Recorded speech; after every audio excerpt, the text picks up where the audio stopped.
Dying. I love the movies. No duh, that's my whole channel.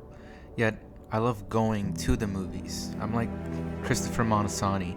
Next time you see my face, show some respect. I will. You motherfucker! It happens. The excitement of the film, the smell of popcorn, the taste of soda, the aura of the theater. I get high off the experience. It's the one consistent thing in my life where I can say I am happy, whether by myself or with close friends, experiencing an incredible story unfolding before my eyes, crafted by so many talented writers, directors, actors, actresses, music composers, editors, production members, and the list goes on, putting their heart and soul into a piece they believe in, something with genuine emotion that changes myself when I leave the theater. I'm not the only one. I bet you are too. Why else are you watching this? Maybe you have a life, unlike me. Yet some piece of you adores the film. No matter how low or high our love for it is, it's love nonetheless. In the good old days of going to the movies and making a genuine memory. From when we were kids, to our first dates or group hangouts, to if you were taking your kid to their first movie, from any range of films, nothing truly beats the experience that is dying. Cinema is dying, and we need to save it. Alright, now I'm 100% exaggerating, but I won't lie, man. I'm genuinely scared for the future of the industry. Like, can you blame me? You should be too if you care about this just as much as I do. We've all heard it again. We want original ideas. Nothing is unique anymore. Everything is all reboot this, remake that, sequel then, and prequel now. Franchise this and spin off that. Original then and stale now. Again and again and again, blah blah blah blah blah. We hear it, and yet everybody keeps falling under the same trap, except a few of us, me included, continuing to support the corporate dictators by giving them our damn money for the same thing again and again and again. What hurts more is the uprising of AI, something that can truly destroy all of art, not just film, something with no humanity in it, that completely destroys the very power of art itself. What hurts more is streaming. Streaming can be a great thing. A replacement for physical media? Absolutely not. Yet, what should be a nice benefit is instead becoming the replacement of not just our rights to own our favorite personal art, yet replacing the very experience that can never be reflected.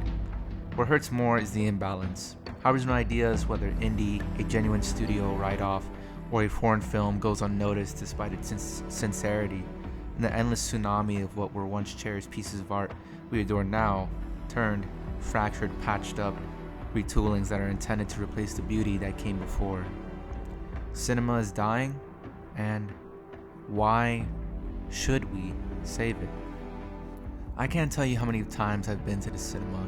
It's part of my routine in everyday life.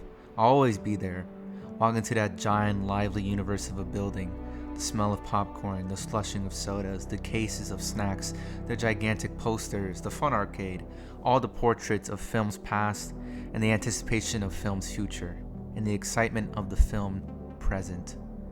Entering that theater, sitting down and looking upon this Goliath of a screen, the light coming from the unseen projector, awaiting to immerse us in the magic.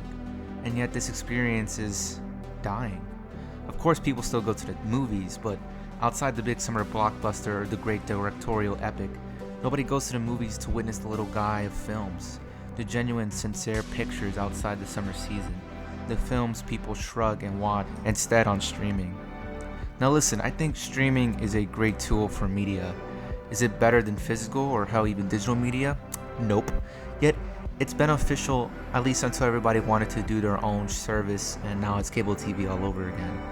We can't see every film ever that's out in the theater, and streaming is a great way to see all the films we've missed or discover something we wouldn't have discovered otherwise. Yet to me, nothing beats the cinematic experience and the fact the smaller, personal, emotional stories are sent straight to streaming instead of the big, gigantic epics is sad. All films, regardless of genre, deserve their spot in the theater. Sure, some films can be fantastical sci-fi epics and warrant the big screen experience, yet the smaller scale, personal, emotional heartstring pictures equally deserve for being large in scale with overall emotion.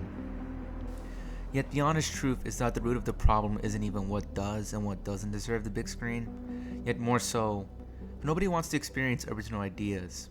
The big franchise, sequel, prequel, remake, reboot, remix, recut, whatever the fuck you want to call it, makes a gazillion dollars, yet the original brand, new idea, or flipping of seen before tropes movie doesn't grab people, despite endless and endless amounts of people roaring and screaming for original ideas, and the decay of non-stop franchise machines, despite the fact they don't go out to experience them. It's non-stop. Do me a favor and say this with good intent. Don't say you want originality when you don't support it. Don't say you're sick of endless remakes and sequels when all you do is watch those remakes and sequels. For me, I'd love for both, the fun franchise films and the creative original material. I just wish there was a balance. Yet the real enemy is the corporations. They know what we want and they're gonna give it to us. The same way we pay our hard-earned money again and again, and I can go on and on about how Hollywood suit executives don't care about the art and shove out whatever they can that is soulless and artless just to make a quick buck. I can go on all day. No, I can, seriously. Yet I also understand that when it comes to art, there is a business around it, and I understand how the only reason your favorite film was made was to make money. Yet the difference between a genuine and soulless film is that one had money far, far in the back of its head for its reward, and instead desired to provide a real story with real characters and creative filmmaking put there by genuine creators who care, and then a film that only has big bucks as the reason it exists. To be honest though, as I get older, the more I've come to realize is that despite how arrogant film corporations can be, they aren't the true enemy. We are. Want to know what I've seen recently? I saw 5 films in the theater this past week. Mickey 17 was a fun, comedic, intelligent, social heavy, and sincere sci-fi picture with a great performance by Robert Pattinson and great direction by my GOAT, Bong Joon-ho. Looney Tunes The Day the Earth Blew Up was a surprise to behold, an old school throwback to the animated legends we've seen before. We've seen before tropes, hit heart at its center to make itself a genuine, memorable, sorrowful yet fun time at the theater. Novocaine was a fun, maybe basic, maybe not too original, yet a charming and comedically graphic and absurd, lightful romantic action comedy with a great performance from the upcoming Jack Quaid. Ash is probably my favorite movie of the year right now. A sci-fi horror indie roller coaster that was trippy, weird, bizarre, out of this world, and yet truly fun and creative with performances from Jesse Pinkman and my GOAT, Asa Gonzalez. This and so many more endless original films are coming out in the theater, and I expect them to be great too. And the sad truth is, none of you are watching them. You wanna know why this matters? You clicked on this video, and I would hope the reason you did is because you share this same sentiment, or maybe you want me to push you to love this art the same way I do, to love films more the way I've already been. I love movies. I bet you $10 you love them too. And maybe you're scared to get out of your comfort zone of the guaranteed familiar summer flick. Yet trust me, you can watch those and these smaller great films as well. This matters because we deserve better. We deserve new and out of this world brand new ideas or new takes on familiar concepts in the theater. We truly do. Yet out of anything, you know who deserves this more? We may deserve this current state of film. Maybe this is our comeuppance. Yet you know who doesn't? The artist.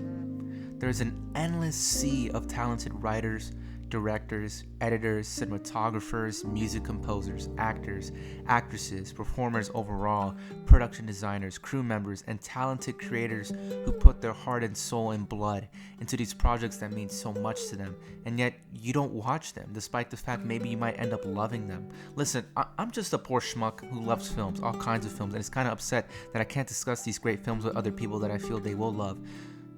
Sorry if I've come up harsh in this video. I don't want to be directing you to do something against your will. More so, I just want you to enjoy yourself loving something you may downright love. The movies. The hard truth is, sincere movies are dying. And if we want to avoid AI, soulless, endless remakes and sequels to happen, we need to show these corporations what we want. Original ideas. No, quality pictures. And to do this, we need to watch out for the little guy. We need to watch real cinema. The indie films, the foreign films, and most of all, the genuine studio blockbusters. The ones that are soulful, Cinema is dying, and we need to save it. Not even for us to save it, for them.